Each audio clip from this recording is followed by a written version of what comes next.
Hello friends, இது உங்கள் dance இன்னும் 46 யூடியூப் சேனல். இன்னைக்கு நான் பெருசாக ஒன்றே சொல்ல போகிறதில்ல, ஆனால் சொல்லணும்னு தோணுது. இப்போ யாருமே பெற்றவங்களை சரியாக பார்த்துக்கிறது இல்லை. ஏன்னா என் லைஃப் என் இஷ்டம்னு ரூல்ஸ் வேறு வச்சுக்கிறாங்க. எதுக்கு என்னத்துக்குன்னு ஒன்றுமே புரியல.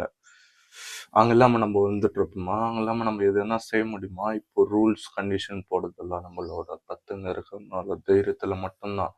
உன்னால் இது பண்ண முடியும்னு நீ நம்புவியா? ஆனால் பத்துங்க சொல்லுவாங்க, நீ இதுதான் பண்ணுவடா, உன்னால் முடியும், நீ ஜெயிப்ப, ஜெயிக்கிறதுக்கு தான் பிறந்த, இன்னும் உன்னை எவ்வளோ கஷ்டப்பட்டு வளர்த்துன்னு எனக்கு மட்டும்தான் தெரியும், நீ தோற்று போக மாட்டேன்னு சொல்கிறதெல்லாம் யாரு? பத்துங்க மட்டும்தான். புரியுதா? மற்றவங்க சொல்கிறத காதில் போட்டுக்காதீங்க. பத்துங்க சொல்கிறத மட்டும் காதில் போட்டிங்கன்னா லைஃப்பில் முன்னேறலாம். புரிஞ்சுதா? புரியும்னு நினைக்கிறேன். புரியலன்னா ஒன்றுமே பண்ண முடியாது. யாரும் எதுவுமே பண்ண முடியாது.